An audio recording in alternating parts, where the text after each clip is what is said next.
Pernahkah kamu bertemu seseorang yang begitu menakjubkan dan menawan sehingga kamu langsung merasakan koneksi?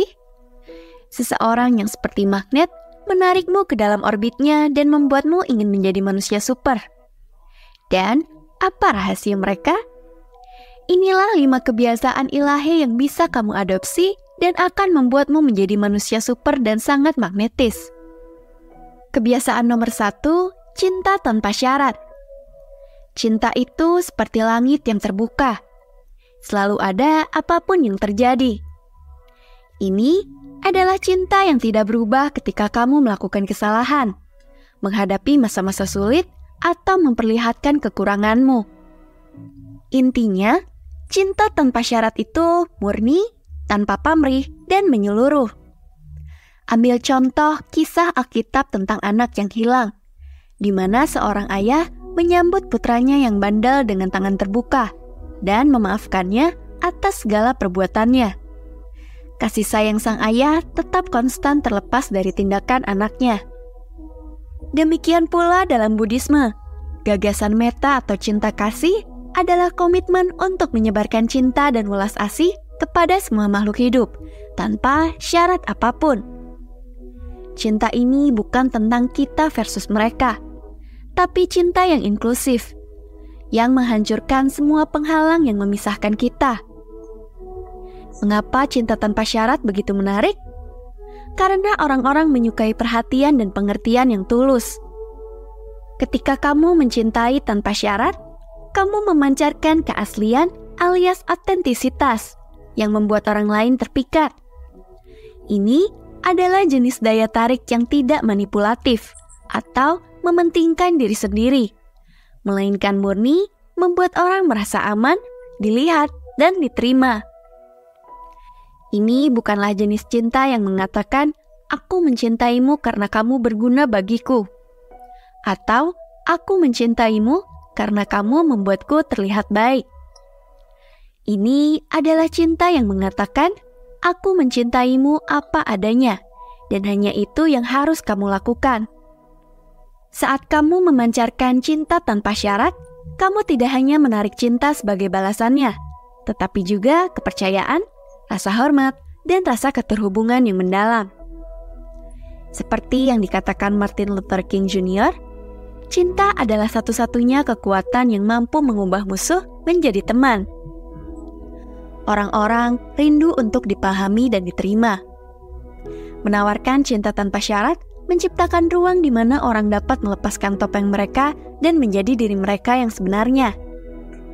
Hal ini menimbulkan hubungan yang mendalam yang dipupuk oleh kepercayaan dan saling menghormati.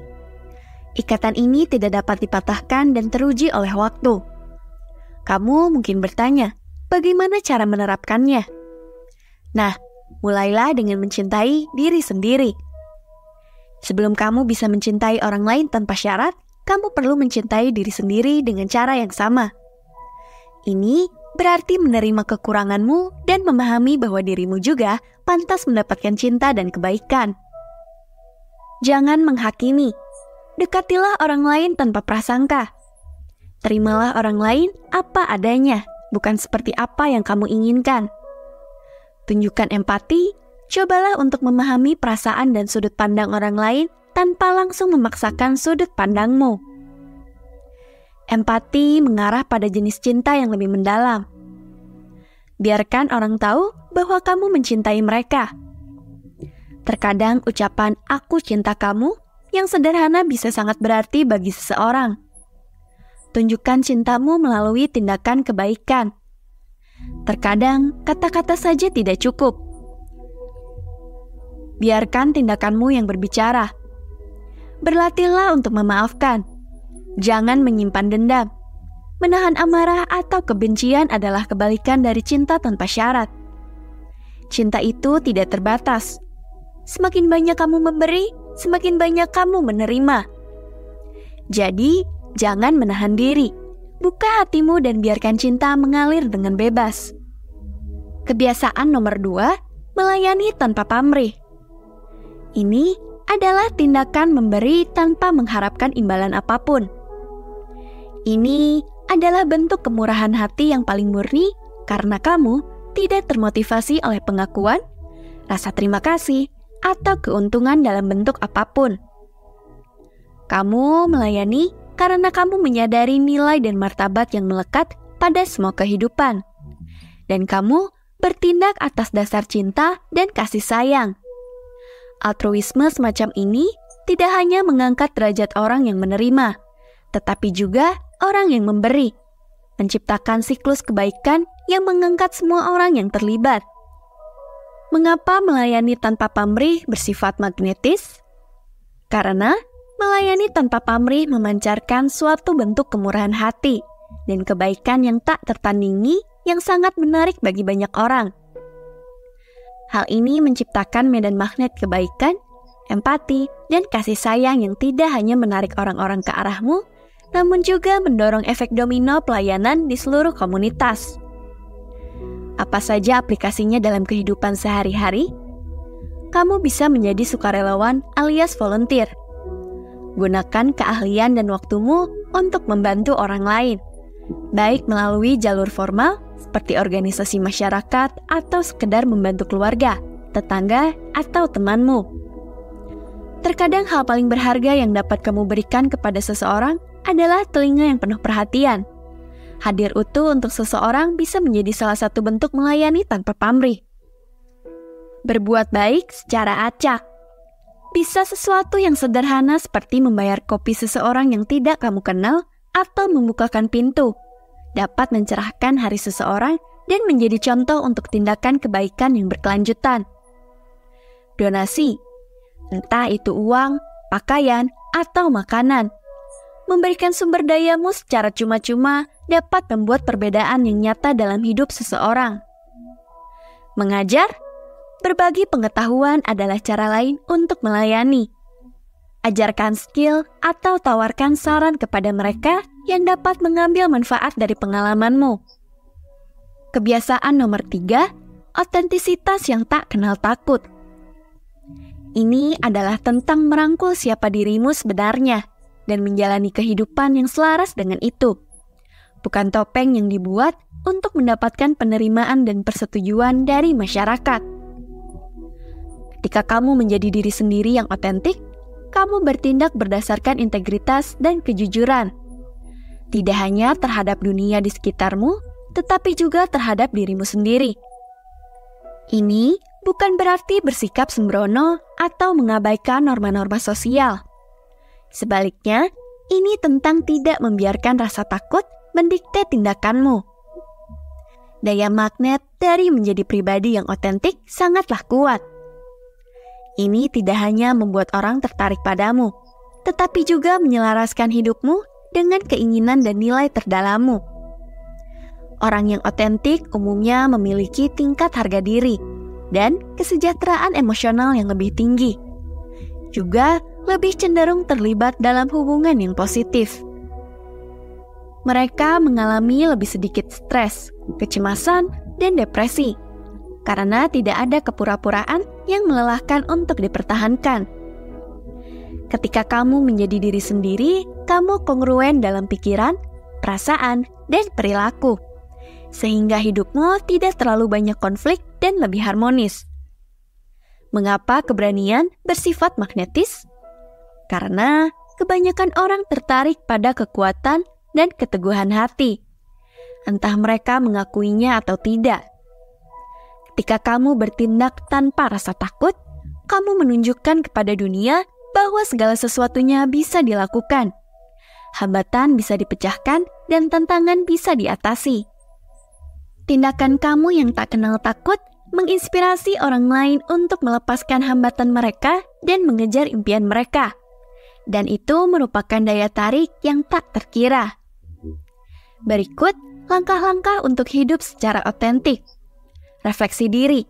Luangkan waktu secara teratur untuk introspeksi, memahami apa yang kamu sukai, apa yang tidak kamu sukai, apa nilai-nilai dalam dirimu dan keyakinanmu. Ungkapkan kebenaranmu. Jangan takut untuk mengungkapkan pendapat dan keinginanmu. Meskipun kamu harus bersikap hormat, akan tetapi suaramu juga penting. Selaraskan tindakan dengan nilai-nilai. pastikan apa yang kamu lakukan sebangun dengan apa yang kamu yakini. Inilah integritas dalam tindakan. Berhenti membandingkan. Perjalananmu adalah milikmu sendiri. Apa yang dilakukan orang lain tidak relevan dengan perjalanan pribadimu. Dapatkan pengetahuan. Seringkali kita takut pada apa yang tidak kita pahami. Semakin banyak kamu mengetahui tentang suatu subjek, semakin tidak menakutkan jadinya. Rayakan keunikanmu. Jangan menghindar dari hal itu. Rangkullah dia. Kebiasaan nomor 4, kedamaian batin. Ini merujuk pada keadaan ketenangan mental dan emosional, tanpa kecemasan, stres, dan kekhawatiran. Dalam keadaan ini, pikiranmu tenang, dan kamu merasakan harmoni dan keseimbangan. Makhluk ilahi seringkali mewujudkan ketenangan ini tidak terpengaruh oleh kekacauan dan gangguan dunia luar. Pencarian akan kedamaian sudah ada sejak sepanjang sejarah manusia. Dari filsafat kuno hingga buku-buku pengembangan diri modern, semua orang sepertinya mencari cara untuk menemukan kedamaian dan ketenangan. Namun, kebijaksanaan dari zaman ke zaman memberitahu kita bahwa pencarian kedamaian di luar diri kita adalah sia-sia. Seperti yang dikatakan oleh Buddha Gautama, kedamaian datang dari dalam. Jangan mencarinya di luar. Pikirkanlah tentang hal ini. Berapa kali kamu berpikir, aku akan bahagia dan damai ketika aku mendapatkan pekerjaan itu? Atau ketika aku menemukan jodohku? Atau ketika aku pindah ke tempat yang lebih baik? Sangat mudah untuk mengaitkan konsep kedamaian dan kebahagiaan dengan hal-hal yang ada di luar diri kita. Padahal, perjalanan menuju kedamaian abadi dimulai dengan pemahaman bahwa kamu adalah penjaga kedamaian dirimu sendiri. Kamu bisa menghargai dan menikmati kenyamanan eksternal, tetapi jangan biarkan kedamaianmu bergantung padanya. Pahami apa yang ada dalam kendalimu dan apa yang tidak. Luangkan waktu setiap hari dalam keadaan sadar, amati pikiran dan perasaanmu tanpa menghakimi. Buatlah jurnal rasa syukur. Menulis hal-hal yang kamu syukuri bisa menjadi cara sederhana namun ampuh untuk mengubah pola pikirmu. Menguasai seni kedamaian batin berarti menguasai seni hidup sejahtera. Kedamaian ini tidak hanya membuatmu menarik, tetapi juga membuatmu tangguh, bijaksana, dan sangat berwelas asih. Ini adalah kualitas ilahi yang memungkinkanmu menghadapi kesulitan hidup dengan keberanian, dan juga menghargai berkah-berkah hidup dengan rasa syukur yang tulus. Kebiasaan nomor 5, welas asih tanpa batas. Ini adalah empati dan kebaikan tanpa batas yang dirasakan seseorang terhadap semua makhluk hidup, tanpa diskriminasi atau kondisi apapun. Ini adalah kualitas bawaan yang terlihat pada banyak makhluk ilahi yang mengulurkan welas asih mereka kepada manusia, hewan, dan bahkan alam semesta secara luas. Berlatihlah menempatkan dirimu pada posisi orang lain. Pahami situasi, perasaan, dan motif mereka. Lebih banyak mendengarkan daripada berbicara. Terkadang orang hanya ingin didengar. Semakin banyak kamu mengetahui tentang penderitaan di dunia, semakin besar kemungkinanmu melakukan sesuatu untuk mengatasinya. Belalah mereka yang tidak dapat berbicara untuk diri mereka sendiri. Terkadang, welas asih berarti berdiri untuk membela keadilan. Welas asih yang tak terbatas tidak hanya membuatmu menarik di mata orang lain, namun juga mengubahmu dari dalam. Tindakan welas asih meningkatkan rasa kemanusiaanmu dan mengakses keterhubungan mendalam semua makhluk. Ketika kamu mewujudkan kebiasaan ini, kamu menyelaraskan dirimu dengan esensi kasih sayang ilahi yang ada di alam semesta. Dan dengan melakukan hal ini, kamu menjadi mercusuar harapan, pilar kekuatan, dan sumber kenyamanan tanpa akhir bagi orang lain. Aku mendukung Sobat Bijak untuk menerapkan kebiasaan-kebiasaan ini. Mulailah dari yang kecil tetapi konsisten. Terapkan ke dalam rutinitas harianmu. Aku mendoakan semoga harimu menyenangkan. Thank you and I love you. Salam bijak.